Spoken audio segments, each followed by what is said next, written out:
வசனத்துக்கு இப்போ என்ன குறைவு இருக்குது? எத்தனை யூடியூப் சேனல், எத்தனை ஃபேஸ்புக்கு, எவ்வளோ டிவி சேனல்ஸ், அப்படி இருக்கும்போது வசனத்துக்கு என்னங்க பஞ்சம் இருக்குது அப்படின்னு கேட்கலாம். இன்னொரு பக்கம் ஒருவேளை இந்த லாக்டவுனுக்கு முன்னாடி நம்ம இதை சொல்லுவோமானா, எவ்வளவு சபைகள், எவ்வளவு ஊழியர்கள், இவ்வளவு இருக்கும்போது கர்த்தருடைய வசனத்துக்கு எப்படி பஞ்சம் இருந்துச்சு, இனிமேலும் வராது, இப்போவும் வராது அப்படின்னு நீங்கள் ஒருவேளை சொல்லலாம். என்னுடைய நிதானத்திலிருந்து நான் சொல்லுகிறேன், இப்பொழுது வசனத்துக்கான பஞ்சகாலம். எப்படி சொல்றீங்க அப்படின்னா, நான் ஒரு உதாரணத்தை சொல்லி உங்களுக்கு சொன்னால் அது பிரயோஜனமாக இருக்கும்னு நான் நினைக்கிறேன். ஏன்னா எனக்கு ஆண்டவர் அப்படி தான் அதை புரிய பண்ணினார். இந்த பூமி இருக்க, இதுக்கு பேர் வாட்டர் வேர்ல்டு அப்படின்னு சொல்லுவாங்க. தண்ணீர் உலகம் அல்லது தண்ணீர் தேசம் இதுக்கு பேர். கிட்டத்தட்ட 70% மேலே தண்ணி இருக்கு. 30% தான் லேண்டு. அதாவது இந்த லேண்டை விட 2 மடங்கு தண்ணி அதிகமாகவே இருக்கு. அப்படி இருக்கும்போது இந்த பூமியில் இருக்கிற இந்த 30% லேண்டில் பெரும்பான்மையானவர்கள் தண்ணீர் பஞ்சத்தில் இருக்கிறாங்க. நிறைய நாடுகள் தண்ணி பஞ்சத்தில் இருக்கு, குடிக்க தண்ணி இல்லாமல் கஷ்டப்பட்டுக்கிட்டு இருக்கிறாங்க. எத்தனையோ நாடுகள் தண்ணியை காசு கொடுத்து வாங்குறாங்க. பல நாடுகள் இன்னைக்கு காசு கொடுத்தா தண்ணி குடிக்குது. இப்போ 70% தண்ணி இருக்கு, ஆனால் தேசங்கள் தண்ணீர் பஞ்சத்தில் இருக்கு. அப்போ தண்ணீர் பஞ்சம்னா என்ன? தண்ணி இல்லாதது தண்ணீர் பஞ்சம் இல்லை, நம்முடைய தாகத்தை தீர்க்காத தண்ணீர் நிறைய இருக்கு. தாகத்தை தீர்க்கிற தண்ணீர் இல்லை, அதுக்கு பேர் தான் தண்ணி பஞ்சம். அதாவது 70% கடல் தண்ணி இருக்கு. இந்த தண்ணி தாகத்தை தீர்க்காது. தண்ணி இருக்கிறதுனால இந்த பூமியில தண்ணி இருக்கு, பஞ்சமே இல்லைன்னு சொல்ல முடியாது. தாகத்தை தீர்க்கிற தண்ணீர் கிடையாது. அதே மாதிரி தான் வசன பஞ்சம்னா என்ன? வசனம் இல்லைன்னு ஆயிடாது, சபை இல்லைன்னு ஆயிடாது, ஊழியக்காரன் இல்லைன்னு ஆயிடாது. இருக்கும், நம்முடைய ஆத்தும தாகத்தை தீர்க்கிற வசனம் இருக்கணும். அந்த வசனம் இருந்தாதான் வசன பஞ்சம் இல்லைன்னு அர்த்தம். இன்னைக்கு எவ்வளவு வசனங்கள் வருகிறது? ஒரு நாளைக்கு 1000 கணக்கில், லட்சக்கணக்கில் சர்மன் கொடுக்கப்படுது. ஆனா எவ்வளவு உங்கள் ஆத்தும தாகத்தை தீர்க்கிறது? நம்ம ஆத்துமாவை குத்துகிறதாக, அல்லது நம்ம ஆத்மாவை திருப்தி பண்ணுகிறதாக, அல்லது நம்முடைய ஆத்மாவுக்குள் கேள்விகளுக்கு பதில் கொடுக்கக்கூடியதாக எந்த அளவுக்கு வசனம் இருக்கு? அது கிடைக்கலன்னா தான் அதுக்கு பேர் தான் வசன பஞ்சம். இன்னைக்கு அதுதான், அந்த காலகட்டம் தான் இருக்கு. நாம எதையுமே நிறைய இருக்குன்னு வச்சு டிசைட் பண்ணக்கூடாது. நிறைய இருக்கிறதுனால பஞ்சம் இல்லைன்னு அர்த்தம் இல்லை. எது நம்முடைய தேவையோ அந்த தேவை கிடைக்காவிட்டால் அதுக்கு பேர் பஞ்சம், அதான் அதோடைய அர்த்தம். இப்போ வசன பஞ்ச காலம். இந்த வசன பஞ்ச காலத்துக்கு என்ன காரணம் அப்படிங்கிறதுக்கு முன்னாடியே ஒரு சம்பவம் இதே மாதிரி பைபிள்ல நடந்திருக்கு. இதே மாதிரி ஒரு வசன பஞ்ச காலம் பூமியில வந்திருக்கு. அதைத்தான் நான் வாசிச்சேன். 1 சாமுவேலின் புஸ்தகம் 3ஆம் அதிகாரம் 1வது வசனத்துல, அந்நாட்களிலே கர்த்தருடைய வசனம் அபூர்வமாய் இருந்தது, பிரதட்சணமான தரிசனம் இல்லை. கர்த்தருடைய வசனம் அபூர்வமா இருந்தது அப்படின்னா என்ன அர்த்தம் அப்படின்னு கேட்டீங்கன்னு சொன்னா, அன்னைக்கு நியாயப்பிரமாணம் இல்லையா? நியாயப்பிரமாணத்தினுடைய புஸ்தகம் இல்லையா? அன்னைக்கு ஆசாரியன் இல்லையா? லேவியர்கள் இல்லையா? ஏன் அன்னைக்கு ஆசாரிப்பு கூடாரம் இல்லையா? எல்லாம் இருக்கு. ஆசாரிப்பு கூடாரம் இருக்கு, பிரதான ஆசாரியன் இருக்கா, பணிவிடை செய்கிற லேவியர்கள் இருக்கிறார்கள். ஏன் அந்த நியாயப்பிரமாண புஸ்தகம் மோசே எழுதி கொடுத்துட்டு போனது இருக்குது, எல்லாமே தான் இருக்கு. ஆனால் வசனம் சொல்லுது, அந்நாட்களிலே கர்த்தருடைய வசனம் அபூர்வமாய் இருந்தது. அப்போ கர்த்தருடைய வசனம் அபூர்வம்னா என்ன? வசனம் இருக்கு, அதிலிருந்து கர்த்தர் பேசவில்லை, கர்த்தருடைய வசனம் வெளிப்படவில்லை, கர்த்தருடைய வசனத்துல வெளிப்பாடு இல்லை. இருக்கு, பைபிள் இருக்கு. அந்த வெளிப்பாடு வரும்போதுதான் கர்த்தர் பேசுகிறார்னு அர்த்தம். அப்பதான் அந்த நேரத்திற்கு கர்த்தர் இடைப்பட்டார்னு அர்த்தம். அதுதான் கர்த்தருடைய வசனம் அபூர்வமாய் இருந்தது. அதாவது இஸ்ரவேல் ஜனங்களுக்கு பார்த்தீங்கன்னா, இந்த கர்த்தருடைய வசனம் வெளிப்படுறதுக்கு நிறைய மெத்தட் வச்சிருந்தாங்க. நிறைய மெத்தட்ஸ் அவங்ககிட்ட இருந்துச்சு, ஆண்டவரே ஏற்படுத்தி கொடுத்தார். ஒன்று, கர்த்தர் அவர்களுக்கு நேரடியாய் பேசுவார், அப்படி ஒரு மெத்தட் இருந்தது. 2வது, சில தீர்க்கதரிசிகள் வழியாக பேசுவார், அப்படியும் இருந்தது. 3வது, இந்த வசனத்தின் மூலமாக பேசுவார், அப்படியும் இருந்தது. 4வது ஊரீம் தும்மீம்னு சொல்லுவாங்க. ஆசாரியனுடைய ட்ரெஸ்ஸில் இருக்கும். அதில் வந்து கர்த்தருடைய சித்தம் வெளிப்படும். அதனால தான் சவுல் ஒரு இடத்துல சொல்வார், கர்த்தர் எனக்கு ஊரீம் தும்மீம் வழியாகவும் பேசவில்லை அப்படின்னு சொல்வார். அதற்கு பிறகு சொப்பனங்கள், தரிசனங்கள் இருந்தது. அதன் வழியாகவும் கர்த்தர் பேசல. அப்ப எல்லா விதத்திலும் கர்த்தருடைய வெளிப்பாடு அவர்களுக்கு கிடைக்கல. கர்த்தர் அவர்களுக்கு அந்த காலத்துல எல்லாத்தையும் நிறுத்தி வச்சிருந்தார். அதுதான் அதோட ஒட்டி வருது, பிரதட்சணமான தரிசனம் இருந்ததில்லை. வார்த்தையும் இல்லையா, தரிசனமும் இல்லையா. இன்னைக்கு அப்படி ஒரு நிலைமை தான் போயிட்டு இருக்குது. இன்னைக்கு தீர்க்கதரிசிகள் இருக்கிறார்கள், ஆனால் கர்த்தருடைய தீர்க்கதரிசிகள் இருக்கிறார்களா? அதுதான் கேள்வி. இன்னைக்கு வசனம் இருக்கிறது, கர்த்தருடைய வசனம் இருக்கிறதா? அதான் கேள்வி. நான் தீர்க்கதரிசிகள் இல்லை என்று சொல்லவில்லை. கர்த்தருடைய தீர்க்கதரிசிகள் எங்கே இருக்கிறார்கள்? எங்கேயோ கண்மலை வெடிப்புக்குள்ளே அவர்கள் மறைந்து இருக்கிறார்கள். எங்கேயோ அவர்கள் ஒரு இடத்துல ஒளிப்பிடத்தில் அவர்கள் மறைந்து இருக்கிறார்கள். கெபியிலே ஒரு 7000 பேர் இருக்கிறார்கள். இல்லை என்று சொல்லவே மாட்டேன். கர்த்தர் தமக்குரியவர்களை பூமியில எப்பொழுதும் வைத்திருப்பார். ஆனால் இன்னைக்கு சோ கால்டு ப்ராஃபட்ஸ், பெரும்பான்மையானவர்கள், நான் யாரையும் நேரடியாக குறை சொல்லவில்லை, பெரும்பான்மையானவர்கள் ப்ராஃபட்ஸ் எப்படி இருக்கிறாங்க? வசனம் சொல்லுது, தங்களுடைய ஆவியின் ஏவுதலை பேசுகிற மதிகட்ட தீர்க்கதரிசி அப்படின்னு வசனம் சொல்லுது. இன்னைக்கு தீர்க்கதரிசிகள் தங்கள் ஆவியின் ஏவுதல், தங்க என்ன தரிசிக்கிறாங்களோ, எது அவங்க மைண்ட்ல ஓடுதோ அதை எல்லாம் தரிசனமாக ஜனங்களுக்கு சொல்றது. கர்த்தருடைய வசனம் எதுக்கு வரும்? வசனம் தெளிவா சொல்லுது, சபையின் பக்தி விருத்திக்கு ஏதுவாய் தீர்க்க தரிசனம். ஜனங்களை கண்டித்து உணர்த்துவதற்கு தீர்க்க தரிசனம். கதை சொல்லுவதற்கு தீர்க்க தரிசனம் அவசியம் இல்லை. விதவிதமான தரிசனங்களை கதைகளை போல சொல்லுவதற்கு தீர்க்க தரிசனம் அவசியம் இல்லை. போதுமான தரிசனங்கள் வேதாகமத்தில் இருக்கிறது. நமக்கு தேவையான எல்லா தரிசனங்களும் வேதாகமத்தில் தெளிவாய் கொடுக்கப்பட்டிருக்கிறது. இப்பொழுது நமக்கு தேவை என்ன? கர்த்தருடைய வார்த்தையை சொல்லக்கூடிய தீர்க்கதரிசி. ஒரு பேரழிவு வருகிறது என்றால், 1,20,000 பேர் இருக்கக்கூடிய ஒரு நகரம் அழிய போகிறது என்றால், அந்த நகரம் அழியக்கூடாது என்று மனஸ்தாபப்பட்டு ஒரு தீர்க்கதரிசியை அனுப்பி வெளிப்படையாய் பேசின ஆண்டவர், இன்னைக்கு கோடி கணக்கில் ஜனங்கள் சாகும் போது இதை முன்னறிவிக்கிற ஒரு தீர்க்கதரிசி நமக்கு இல்லை. 1,20,000 பேர் சாகிறதுக்கே ஒத்துக்காத ஆண்டவர் அவர். அவர் அன்னைக்கு சொல்றாரு, வலது கைக்கும் இடது கைக்கும் தெரியாத 1,20,000 பேர் இருக்கிறார்களே அப்படின்னு கேட்டு ஒரு தீர்க்கதரிசியை அனுப்பின ஆண்டவர், இன்னைக்கு கோடிக்கணக்கானவர்கள் சாகும் போது நமக்கு அதை அறிவிப்பதற்கு தீர்க்கதரிசி இல்லை இன்னைக்கு. ஆனால் தீர்க்கதரிசிகள் இருக்கிறார்கள். எதற்காக இருக்கிறார்கள்? உன்னுடைய காதுகளுக்கு நல்ல சந்தோஷமான வார்த்தைகளை கொடுத்து, உன்னை வந்து ஒரு 3 மணி நேரம் என்டர்டைன் பண்றது, 2 மணி நேரம் என்டர்டைன் பண்றது, 3/4 மணி நேரம் என்டர்டைன் பண்ற ப்ராஃபட்ஸ் இருக்கிறார்கள். எங்கே வருகிறதை உனக்கு உண்மையும் உத்தவமாய் அப்படியே பிரதட்சமாய் சொல்லக்கூடியவர்கள் எங்கே? வசனம் எங்கே? இன்னைக்கு அதான் இல்லை. 2வது, தரிசனம் இல்லை. அந்த வசனம் சொல்லுது பாருங்க, பிரதட்சணமான தரிசனம் இல்லை. அப்படின்னா என்னன்னா, விஷன் போயிருச்சு. இன்னைக்கு விஷனே கிடையாது. மினிஸ்ட்ரியினுடைய விஷன் என்ன?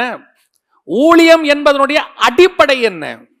ஊழியத்தினுடைய அடிப்படை பேஸ் ஒரே ஒரு லைன் தான், ஒரு வார்த்தை தான் ஊழியத்தினுடைய அடிப்படை பேஸ், சோல் வின்னிங். இதை தவிர்த்து வேற ஒன்று கிடையவே கிடையாது. எந்த ஊழியமா இருந்தாலும் ஆத்ம ஆதாயம் என்கிறதான ஒரு வார்த்தையின் மேல் தான் இருக்கிறது. இன்னைக்கு ஆத்ம ஆதாயத்திற்காக ஊழியமா அல்லது சொந்த ஆதாயத்திற்காக ஊழியமா? இதான் இன்னைக்கு கேள்வி.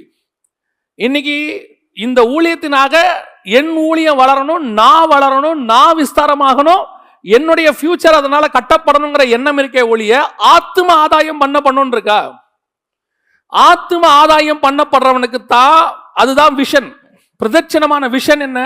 இன்னைக்கு சபை உருவாக்கப்பட்டதனுடைய நோக்கம், புதிய ஏற்பாட்டு சுயாதீன பிரமாணத்தினுடைய சபை உருவாக்கப்பட்டதனுடைய அடிப்படை நோக்கமே சோல் வின்னிங். இந்த சோல் வின்னிங் போயிட்டு இன்னைக்கு நாம ஊழியத்தை சொந்த ஆதாயத்திற்கென்று பயன்படுத்துகிற ஒரு சிலர். அதனால்தான் இன்னைக்கு பிரச்சனையே. கர்த்தருடைய வார்த்தை ஏன் வரல? ஏன் தரிசனம் மாறிடுச்சு? என் தரிசனம் எப்படியோ அப்படிதான் என் வார்த்தை இருக்கும். என் தரிசனத்துல நான் எதையோ ஒன்று கட்டணும்னு முடிவு பண்ணிட்டேன்னா என் வார்த்தை முழுக்க அதை கட்டுறதை பத்தி தான் இருக்கும். என் தரிசனத்துல நான் வந்து வெளிநாடு போகணும்னு முடிவு பண்ணிட்டா என்னுடைய வார்த்தை முழுக்க அதை பத்தி தான் இருக்கும். என் தரிசனத்துல சோல் வின்னிங் இருக்கணும், ஆத்மா பரலோகத்துக்கு போகணும்னு இருந்தா என் வார்த்தை முழுக்க அதை பத்தி மட்டும்தான் இருக்கும். இருதயத்தின் நிறைவினால் வாய் பேசும். என் தரிசனம் இன்னைக்கு எங்க இருக்கு? எந்த பக்கம் போயிட்டு இருக்கு? அதான் வசனம் சொல்லுது, பிரதட்சணமான தரிசனம் இல்லை. அந்த ஆசாரியனை பத்தி வசனம் சொல்லுது, கீழே நீங்க வாசிச்சு பாருங்க. அவனுடைய 2வது வசனம் 1 சாமுவேல் 3:2, அவனுடைய கண்கள் இருள் அடைந்திருந்தது. இதுதான் இன்னைக்கு, கண்கள் இருள் அடைந்திருந்தது. கண் இன்னைக்கு விஷன் போயிருச்சு, ஆசாரியனுக்கு விஷன் போயிருச்சு. அது உலக பிரகாரமான இருள் இல்ல, ஸ்பிரிச்சுவல் இருள். விஷன் போயிருச்சு. இன்னைக்கு நீ எதுக்கு அழைக்கப்பட்ட, எந்த நோக்கத்திற்காக நீங்கள் இந்த ஊழியத்திற்கு வந்தீர்கள், எதற்காக கர்த்தர் இந்த மினிஸ்ட்ரிக்கு கொண்டு வந்தாரு, கொண்டு வந்த விஷன் மாறி போய் நிறைய பேர் விஷன் மாறினதுல அவங்க வரும்போது ஃபர்ஸ்ட் ஒரு சில வருஷங்கள் அவ்வளவு டெடிகேட்டடான மினிஸ்ட்ரி, அவ்வளோ அற்புதமா கர்த்தருக்காக ஜீவனையும் பணையும் வச்சு ஓடினவர்கள் தான். ஒரு லெவலுக்கு மேல விஷன் மாறுது பாருங்களேன். எப்படி விஷன் மாறும் யோசித்து பாருங்க. வசனம் சொல்லுது, அழைத்த அழைப்பும் கிருபா வரங்களும் மாறாதவைகள்னு வசனம் சொல்லுது. அப்போ ஒரு அழைப்பை உனக்கு கொடுத்து அழைக்கும் பொழுது, அந்த அழைப்புல உன்னை நடத்தி கொண்டு வரும்போது எப்படி விஷன் மாறுது. உன்னை ஆண்டவர் எவாஞ்சலிஸ்டா கூப்பிட்டாருன்னு 25 வருஷம் எவாஞ்சலிஸ்ட், 25 வருஷம் எவாஞ்சலிஸ்டா இருக்கீங்க. அந்த 25 வருஷத்துல உங்களுக்குன்னு ஒரு கிரவுடு கூடுது. ஒரு கிரவுடு கூடின உடனே, ஒரு டேட்டா பேஸ் உங்களுக்கு கிடைச்ச உடனே, இந்த கிடைச்ச கூட்டத்தை தக்க வைத்துக் கொள்ள வேண்டும் என்று நீங்கள் மெய்ப்பனாக மாறுகிறீர்கள். உங்கள் விஷன் இருளடைகிறது. எப்படி அழைப்பு மாறும்? தங்கள் ஓட்டத்தை முடிவு பரியந்தம் ஓடி முடித்தவர்கள் நமக்கு சொல்லிக் கொடுத்து போனது என்ன? ஒரு சிலர் சொல்லுகிறார்கள், எங்களுக்கு ஸ்பெஷல் காலிங் இருக்கு, அதுல ஆண்டவர் எங்களை அப்பப்போ மாத்துறாரு அப்படின்னு சொல்றாங்க. அது அவங்களுக்கும் கர்த்தருக்கும் முடியாது. நான் தலையிடல, நான் வசனத்தை வச்சுக்கிட்டு மட்டும் பேசுறேன். அது அவங்க சொன்னது. வசனத்துல சொல்லுது, அழைத்த அழைப்பும் கிருபா வரங்களும் மாறாதவைகள். அழைப்புல ஒரு எவாஞ்சலிஸ்டாக அழைக்கப்பட்ட நான், எனக்குன்னு ஒரு கிரவுடு சேர்ந்த உடனே, எனக்குன்னு ஒரு டேட்டா பேஸ் சேர்ந்த உடனே நான் போதகராக மாறி விடுகிறேன். நான் சர்ச்சை ஆரம்பிச்சிடுறேன். நான் ஆரம்பிச்சு அந்த கூட்டத்தை தக்க வச்சுக்கொள்ள பார்க்கிறேன். அதுக்கப்புறம் ரெவரண்ட், பிஷப், நான் டாக்டர்னு மாறி மாறி மேலே போயிடுறேன். How it is possible? இது ஒரு கிரவுட். இன்னொன்னு, ஆரம்பிக்கும் போது போதகராக ஆரம்பிக்கிறார்கள். அதுக்கப்புறம் அவங்களுடைய ஆராதனை முறைமைகள் எல்லாம் நல்லா வந்த உடனே சபையை விட்டுட்டு ஊர் ஆராதனை நடத்த போயிடுறாங்க, எவாஞ்சலிஸ்ட் மாதிரி. இப்ப ஏன் நீங்க போனீங்க? இல்ல, கர்த்தர் எங்களை ஆராதனை வீரராக மாத்திட்டாரு, எவாஞ்சலிஸ்டா மாத்திட்டாரு. எப்ப மாத்தினாரு? ஒரு கூட்டம் சேர்ந்த பிறகு மாத்திட்டாரு. அதுக்கப்புறம் எல்லாம் நடந்த பிறகு லாக்டவுன் வந்துட்டு இனி போறதுக்கு வழி இல்லைன்னா திருப்பி பாஸ்டா மாறிட்டாங்க. எப்படி அழைத்த அழைப்பு இப்படி மாறுமா? இது ரொம்ப ஆச்சரியமா இருக்கு. இதோடைய அர்த்தம் தான், அவன் கண்கள் இருள் அடைந்தது, விஷன் போயிருச்சு, அழைத்த அழைப்பு போயிருச்சு. என்ன அழைப்புக்கு கர்த்தர் கூப்பிட்டாரோ அந்த அழைப்புல முடிவு பரியந்தம் ஓடி முக்கணும், அந்த விஷன் இருக்கணும். அதான் வசனம் சொல்லுது, பிரதட்சணமான தரிசனம் இல்லை. இது ஆரம்பிக்கும் போதே தகராறு. நிறைய பேருக்கு இன்னைக்கு ஆரம்பிக்கும் போதே தகராறு தான். அதனுடைய விளைவு என்ன? போக போக போக அந்த தரிசனம் விஷன் இல்லாததுனால கடைசியில் பிளைண்ட் ஆயிடுது, இருள் அடைந்து போகிறது. ஆரம்பிக்கும் போது ஸ்ட்ராங்கா இதுதான் என் விஷன். நான் அதனால்தான் ஊழியத்துக்கு வரக்கூடிய எத்தனையோ பேருக்கு சொல்லுவேன். வாலிபர்கள் வரும்போது கேட்பாங்க, அண்ணே என்ன ஆண்டவர் இந்த மினிஸ்ட்ரி கூப்பிட்டு இருக்காரு. எந்த மினிஸ்ட்ரி? இந்த மினிஸ்ட்ரி கூப்பிட்டு இருக்காரு. நான் சொல்லுவேன், அதுதான் உன் மினிஸ்ட்ரினா போய் இன்னும் 2 தடவை கன்ஃபார்ம் பண்ணிட்டு வான்னு சொல்லுவேன். ஏன்? நீ ஆரம்பிக்கிறதுக்கு முன்னாடி 10 தடவை கூட கன்ஃபார்ம் பண்ணலாம். நீ அதை பத்தி எத்தனை தடவை வேணா ஆண்டவர்கிட்ட கேட்கலாம். ஆனா கலப்பையில கை வச்ச பிறகு ஒரு தடவை கூட உனக்கு அது மேல சந்தேகம் வரக்கூடாது. ஆரம்பிக்கிறதுக்கு முன்னாடி 10 தடவை கூட ஆண்டவர்கிட்ட கேட்டுக்க, ஆண்டவரே இதான் என் ஊழியமா, இதான் என் ஊழியமா. கர்த்தர் உனக்கு கன்ஃபார்ம் பண்றதுக்கு தயாராக இருக்கிறார். ஆனா ஆரம்பிச்ச பிறகு உனக்கு சந்தேகமே வரக்கூடாது, இதுதான் என் ஊழியமானு. ஏன்னா ஊழியத்தின் பாதையில ஏற்ற இறக்கங்கள் வரும், தாழ்வுகள் வரும், இல்லாமை வரும், குறைவுகள் வரும், ஆசீர்வாதங்கள் வரும், எல்லாம் வரும். இதெல்லாம் வரும்போது ஒரு சந்தேகமும் வரும். கர்த்தர் என்ன இதுக்கு தான் கூப்பிட்டாரா? கர்த்தர் என்ன அழைச்ச அழைப்பு இதானா அப்படின்னு ஒரு சந்தேகம் வரும். அப்பெல்லாம் உன்னை நிக்க வைக்க போறது எது தெரியுமா? கர்த்தர் கொடுத்த அந்த பிரதட்சணமான தரிசனமோ கர்த்தருடைய வார்த்தையும் தான் உன்னை நிக்க வைக்கும். இதுதான் உன் ஊழியன் கர்த்தர் கூப்பிட்டாரு இல்ல, ஒரு வார்த்தை வசனம் கொடுத்தாரு இல்ல, ஒரு தரிசனம் கொடுத்தாருல, அதுதான் உன்னை கடைசி வரைக்கும் நிக்க வைக்கும். இல்ல கண்கள் இருளடைந்து போகும். கண்கள் இருளடைஞ்சிருச்சு, வார்த்தை வராது, படிக்க முடியாது, அவ்வளவுதான். இன்னைக்கு அதான் வசன பஞ்ச காலம். ஏன்? ஏலியினுடைய கண்கள் இருளடைந்திருந்தது. வசனம் சொல்லுது, அவனுடைய கண்கள் இருளடைந்திருந்தது. முதலாவது, ஏலிக்கு விஷன் போயிருச்சு. இன்னைக்கு உங்க விஷனை பத்திரமா பார்த்துக்கோங்க. உடனடியாக கேட்ராக் ஆபரேஷன் பண்ணியே ஆகணும். அப்படின்னா என்ன அர்த்தம்? எது உங்களை பார்வையை மறைச்சிருக்குதோ அதை கிளீன் பண்ணி எடுக்கணும்.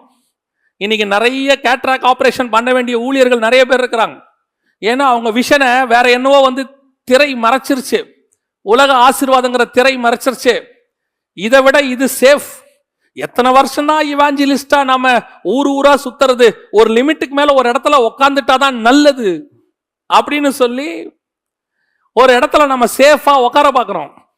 இதுதான் அடுத்த மிஸ்டேக். ஒரு ஊழியர் சொன்னாரு, ஊழியத்துக்கு வந்தா 2 வருஷத்துக்குள்ள செட்டில் ஆயிரணும், அதுதான் சரியான ஊழியம் அப்படின்னாரு. ஊழியத்தினுடைய அடிப்படையே அவங்களுக்கு தெரியல. ஏன் தெரியுமா?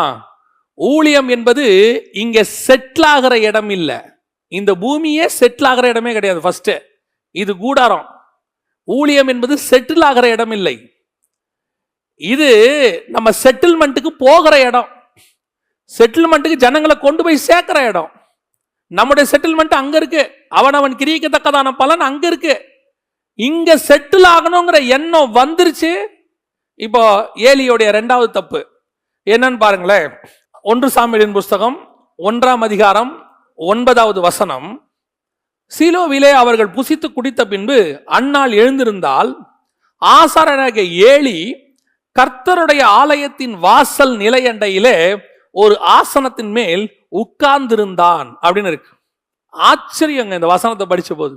இது ரொம்ப கேஷுவலா இருக்கும். இந்த வசனத்தை நீங்க படிச்சீங்கன்னா, ஆக்சுவலா ஆசாரிப்பு கூடாரத்துல கர்த்தர் நிறைய செய்ய சொன்னாரு. திரைச்சீலை செய்ய சொன்னாரு, உடன்படிக்கை பெட்டி செய்ய சொன்னாரு, மேஜை செய்ய சொன்னாரு, பரிசுத்த ஸ்தலம், மகா பரிசுத்த ஸ்தலம், வெண்கல தொட்டி எல்லாம் இருக்கு, எல்லாம் செய்ய சொன்னாரு. ஆனா ஒரு இடத்துல கூட நாக்காளி செய்ய சொல்ல மாட்டாரு. மேஜை செய்ய சொல்வாரு, நாக்காளி கிடையாது. ஒரு இடத்துல கூட நாக்காளி இருக்கவே இருக்க. நாக்காளியோ முக்காலியோ ஆசனம்னு ஒண்ணு இருக்காது. இந்த இடத்துல வசனம் சொல்லுது, ஆசனத்தின் மேல் உட்கார்ந்து இருந்தான். அப்போ ஆசாரியன் என்ன பண்ணணும்? எபிரேயர் நிருபம் 10ஆம் அதிகாரம் 11வது வசனத்துல ஆசாரியன் என்ன பண்ணணும் அப்படின்னு சொல்லப்பட்டிருக்கு. எபிரேயர் நிருபம் 10ஆம் அதிகாரம் 11வது வசனம் நான் வாசிக்கிறேன். அன்றியும் எந்த ஆசாரியனும் நாடோறும் ஆராதனை செய்கிறவனாயும் பாவங்களை ஒரு காலம் நிவர்த்தி செய்யக்கூடாத ஒரேவித பலிகளை அநேக தரம் செலுத்துகிறவனாயும் நிற்பான். இவரோ பாவங்களுக்காக ஒரே பலியை செலுத்தி என்றென்றைக்கும் தேவனுடைய வலது பாரசத்தில் உட்கார்ந்து. இயேசு கிறிஸ்து வருகிற வரைக்கும் ஆசாரியன் என்ன செய்யக்கூடாதான்? உட்காரக்கூடாது, நிக்கணும். எங்க நிக்கணும்? ஆசாரிப்பு கூடாரத்துல நிற்கிற நாளளவும் ஆசாரியன் நிற்க வேண்டும். அதான் உண்மை. ஏலி என்ன பண்ணிட்டாரு? சேர் போட்டு உட்கார்ந்துட்டாரு. அதுவும் எங்க உட்கார்ந்துட்டாரு? ஆலயத்தின் வாசல் நிலை அண்டையில. ஒருத்தனும் உள்ள போக விடாம உட்காந்துட்டான். வாசல் நிலையிட்ட உட்கார்ந்துட்டான். இன்னைக்கு அநேக ஊழியர்கள் பரிசுத்த ஸ்தலத்துக்குள்ளும் மகா பரிசுத்த ஸ்தலத்துக்குள்ளும் ஜனங்கள் பிரவேசிக்காதபடிக்கு தடையாய் உட்கார்ந்து இருக்கிறார்கள். நிக்கணும். எதுக்கு நிக்கணும்? வழிகாட்டுறதுக்கு நிக்கணும். நீங்க இப்ப கூட பார்த்திருப்பீங்க, நம்ம சர்ச்சில் வாசல்ல மூப்பர்கள் நிப்பாங்க. எதுக்காக நிக்கிறாங்கன்னா, வரவங்களை வரவேற்று உள்ளே அனுப்புறதுக்கு. உள்ள வாங்க. அவங்க என்ன பண்ணுவாங்க? அந்த ஃப்ரண்ட்ல போய் உட்காருங்க, அங்க ஒரு இடம் இருக்கு பாருங்க, அங்க உட்காருங்க, அங்க போய் உட்காருங்கன்னு சொல்றதுக்கு, அவங்களை வழிகாட்டுறதுக்கு நிப்பாங்க. ஆனா ஆசாரியன் என்ன பண்றாரா? வாசல்ல சேர் போட்டு உட்காந்துட்டாரு. அவர் நிக்க வேண்டியவர். வரவனை உள்ளுக்குள்ள அழைச்சு கொண்டு போய் பரிசுத்த ஸ்தலத்துக்குள்ள கொண்டு போய் அவனுக்கு சொல்லி கொடுக்கணும். அந்த வாசல்ல நிக்க வச்சு அந்த பரிசுத்த ஸ்தலத்துல இருக்கிற 12 அப்பனா என்ன, பொன் குத்து விளக்குனா என்ன, இதை பத்தி எல்லாம் சொல்லி கொடுக்க வேண்டியவன் தான் ஆசாரியன். ஆசாரியனுடைய வேலை என்ன? யாரும் உள்ள போக விடாம தடுக்கிறது. இன்னைக்கும் அநேக ஊழியங்கள் அந்த நிலைமையில தான் இருக்குது. எந்த நிலைமையில? ஒருத்தரையும் பரிசுத்த ஸ்தலத்துக்குள்ளேயும் மகா பரிசுத்தத்துக்குள்ளேயும் போக விடாம. அன்னைக்கு போக முடியாது, இன்னைக்கு போலாம். இன்னைக்கு மகா பரிசுத்த ஸ்தலம் திரைச்சீலை கிழிஞ்சாச்சு. ஆனா இன்னைக்கும் நிறைய பேர் வாசல்ட்டே நிக்கிறான். மீடியேட்டர், ஆண்டவர்கிட்ட போக விடாம தடுக்கிறவங்க. நான் சொல்லுவேன், இந்த விசுவாசிகளுக்கு நான் சொல்லுகிறேன், இந்த புதிய ஏற்பாட்டினுடைய இந்த சுயாதீன பிரமாணத்தினுடைய கர்த்தருக்கும் உங்களுக்கும் உள்ள உறவை புரிந்து கொள்ளுங்கள். முதல்ல, you don't have any mediators in New Testament church. இந்த நியூ டெஸ்ட்மென்ட் சர்ச்சில் இருக்கிற ஊழியக்காரங்களாம் யாருன்னு கேட்டீங்கன்னா, உங்களை தேவனோடு கூட கிட்டி நெருங்கி சேர வைப்பதற்கு உதவி செய்கிறவர்கள், சபையின் பக்தி விருத்திக்கு ஏதுவா. ஒரு வெளியே இருக்கிறவனை உள்ளே கொண்டு வர வேலை ஒரு சுவிசேஷகனுடைய வேலை. கொண்டு வந்து விட்ட உடனே ஒரு அப்போஸ்தலர் உபதேசத்துல அவனை நடத்துறது மேய்ப்பனுடைய வேலை. அப்படி நடத்துகிறவனுக்கு ஆழமான சத்தியங்களை சொல்லி கொடுக்கிறது ஒரு போதகனுடைய வேலை. அப்படி அவன் ஆழமான சத்தியங்களை கேட்டு தேவனோடு கூட கிட்டி நெருங்கி சேரும் போது பக்தி விருத்திக்கு ஏதுவான தீர்க்க தரிசனங்களை உரைத்து இன்னும் ஆண்டவரோடு கூட கிருபாசனத்தில் கிட்டி நெருங்கி சேர பண்ண வேண்டியது ஒரு தீர்க்கதரிசியோட வேலை. இந்த 5 பேரும் சேர்ந்து அவனை அந்த மகா பரிசுத்த ஸ்தலத்துக்குள்ள தள்ளி உட்கார வைக்கணும். இதுக்கு தான் அந்த 5 பேர் வெளியே நிற்கிறாங்க. வாசல் நிற்கிறவங்களோட வேலை என்ன? உள்ள கொண்டு போய் உட்கார வச்சு அவனை தேவனோட உட்கார வைக்க வேண்டியது வேலை. ஆனா இன்னைக்கு என்ன நடக்குது? இவங்களே நடக்குது. உனக்கு என்ன வேணும்? ஆண்டவர்கிட்ட நாங்க கேட்டு சொல்றோம், நாங்க வாங்கி சொல்றோம். எதுவா இருந்தாலும் எங்கிட்ட வாங்க. தேவ சித்தம் அறிய வேண்டுமா? எங்கிட்ட வாங்க. தீர்க்க தரிசனம் அறிய வேண்டுமா? எங்கிட்ட வாங்க. நீங்க என்ன பண்ணுவீங்க? வாசல்ல நின்றுகிட்டு காணிக்கையை கொடுத்துட்டு தேவ சித்தத்தை கேட்டுக்கிட்டு குறி கேட்கிற மாதிரி நின்றுகிட்டு இருக்கிறீங்க. இதான் நடக்குது. இன்னைக்கு வாசலண்டையில உட்கார்ந்து இருக்கிற ஏலிக்கள் அதிகம். தேவனோடு கூட நெருங்கி சேர விடாதபடிக்கு தங்கள் பக்கம் திருப்புகிறவர்கள். ஊழியனுடைய வேலை, ஊழியத்தினுடைய வேலை தேவன் பக்கம் ஜனங்களை திருப்புவது. ஊழியக்காரன் தான் பக்கமா என்னைக்கு ஜனங்களை திருப்புறானோ, தனக்குன்னு ஒரு டேட்டா பேஸ் உருவாக்கி, தனக்குன்னு ஒரு கிரௌடை உருவாக்கி மாசம் அவங்களுக்கு தக்க வச்சு கொள்ளுகிற மாதிரி வாக்கு தத்துவம். நான் போதகர்களை சொல்லவில்லை, மேய்ப்பர்கள் அதை செய்யணும். ஏன்னா அது உங்களுக்கு கொடுக்கப்பட்ட ஆடு. நான் சொல்றது நிறைய பிரைவேட் ப்ராஃபட்ஸ், தனியார் தீர்க்கதரிசிகள் இருக்கிறாங்க. இவங்களுக்கெல்லாம் ஆண்டவர் கொடுத்தது ஊழியம். ஆனா இவங்க என்ன செய்யறாங்க? ஒரு கிரௌடை பிடிச்சி வச்சுக்கிறாங்க. கிரௌடை பிடிச்சி வச்சுக்கிட்டு மாசம் அவங்க கிட்ட இருந்து எதாவது கலெக்ட் பண்றதுக்கான, நான் சொல்றேன், அவர்களா இவங்களுக்கு அனுப்புவது வேறு. நீங்க உங்களை ரிமைண்ட் பண்ணாதீங்க, என் ஊழியம் இருக்கு, நம்ம ஊழியம் இருக்கு, மறந்துடாதீங்க. நம்முடைய புக்கை அனுப்பி அந்த புக்கில் பேங்க் டீடைல்ஸ் போட்டு மறந்துடாதீங்க. தேவையே கிடையாது, தேவையே கிடையாது. உன்னுடைய தேவையை பரலோகம் சந்திக்கும். எப்படி வேணாலும் சந்திக்கும், யார் மூலம் வேணாலும் சந்திக்கும், எந்த காக்கா எப்படி வேணாலும் வரும். இன்னைக்கு நிலையண்டியில் உட்காந்துக்கிட்டு இவங்களை விட்டுட்டு போயிட்டா, அவங்க ஆண்டவர்கிட்ட போயிட்டாங்கன்னா இவங்களுக்கு ஒன்றும் கிடைக்காதுன்னு ஆண்டவர்கிட்ட போக விடாம இவங்க பக்கமே திருப்பிக்கிற எத்தனையோ ஏலிக்கள். விசுவாசிகளுக்கு சொல்லுகிறேன், ஊழியர்கள் தேவை. எதற்கு? சபையின் பக்தி விருத்திக்கு ஏதுவா. உங்க பையனை கொண்டு போய் ஸ்கூல்ல விடுறீங்க, ஃபீஸ் கட்டுறீங்க, டியூஷன் ஃபீஸ் கட்டுறீங்க. ஒரு டீச்சர் உங்க பையனை உருவாக்குறாங்க, ஒரு மாஸ்டர் உருவாக்குறாரு. 6வது வரைக்கும் ஒரு மாஸ்டர், 6வதுலேருந்து 12வது வரைக்கும் ஒரு மாஸ்டர், காலேஜுக்கு ஒரு மாஸ்டர். இவங்கெல்லாம் மாறி மாறி ஒரு செட்டப்பா இருந்து உருவாக்குறாங்க.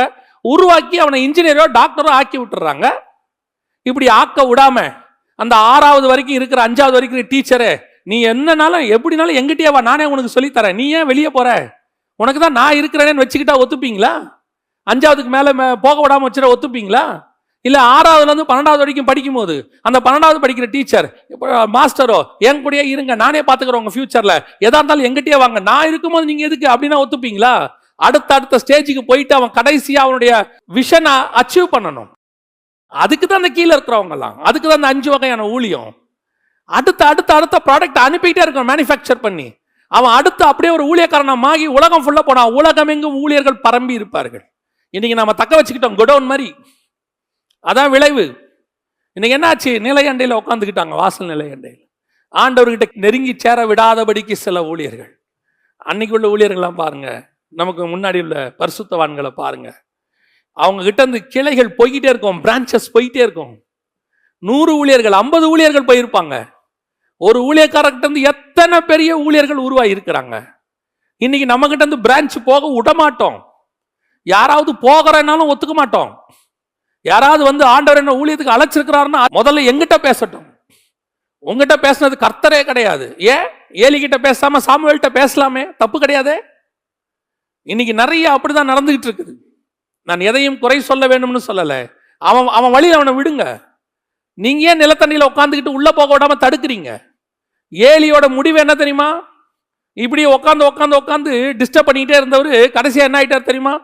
1 சாமுவேலின் புஸ்தகம் 3ஆம் அதிகாரம் 2வது வசனம். ஒரு நாள் ஏலி தன்னுடைய ஸ்தானத்துல படுத்து கொண்டிருந்தான்.